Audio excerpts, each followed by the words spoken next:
Good day mga boss.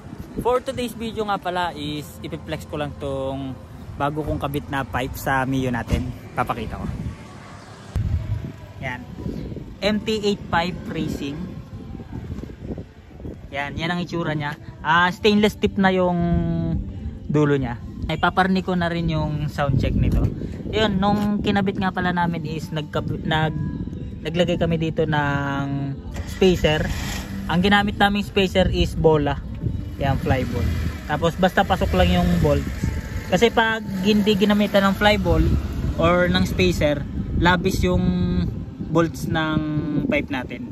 And yun, ang disadvantage lang ng gantong pipe, wala na yung extrang bolt dito sa ilalim. Kasi dito na lang. Pero may pwede nyo naman ipa-customize, palagyan nyo ng bracket para mas maging matibay.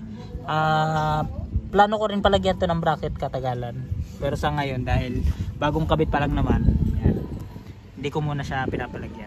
Paparnig ko yung sound check ng MT8 natin.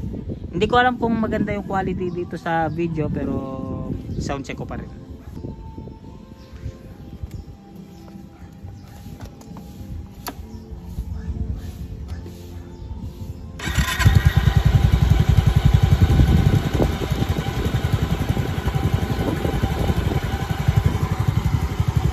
So yan guys, ito yung sound check niya kapag naka minor lang, pag hindi tayo bumobomba. Ayan. Hindi ko alam kung malinaw dito sa video. Ang narinig ko kasi actual is medyo base lang siya ng tapos tahimik. Base kasi doon sa ibang video ko napapanood parang pakalat yung tunog, pero yan yung actual sound check niya. I-try natin i-bomba.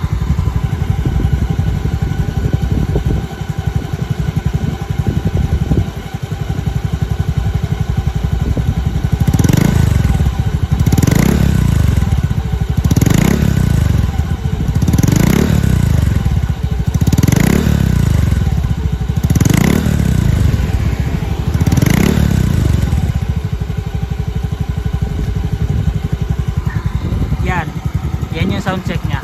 Hindi naman siya masyadong maingay and medyo base yung tunog niya. Tapos mas maganda yung tunog niya kapag nananakbo na compare sa nakatigil lang. Kumbaga sa magtatanong kung pasok ba to sa LTO, mahina lang naman ang tunog niya, hindi naman kalakasan niya, kaya pasok naman to. MT8 pipe racing.